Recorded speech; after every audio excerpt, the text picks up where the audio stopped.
اور جہاں تک یہ کمپلشنز اور کنٹرولز اور پروٹیکشن کی بات ہے، پابندیوں کے نتیجے میں بغاوت پیدا ہوتی ہے. اس لیے جو آج کا سائیکالوجسٹ ہے وہ بچوں پر پابندیاں لگانے کے بجائے، کمپلشنز کے بجائے سجیسشنز میں بلیو کرتا ہے کہ آپ سجیسٹو موڈ میں رہیے، کمپلشنز پہ نہ جائیے. کبھی کمپیل مت کیجیے بچے کو، حکم مت دیجیے کہ یہ کرو.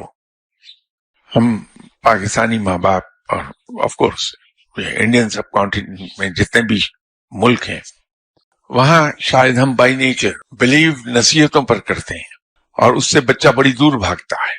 یہ کہنے کے بجائے کہ ڈو دس، اگر ہم اس کو یہ کہہ دیں کہ excellent, you did a very good job, I think we can still improve upon it, you can try it, you can do it this way.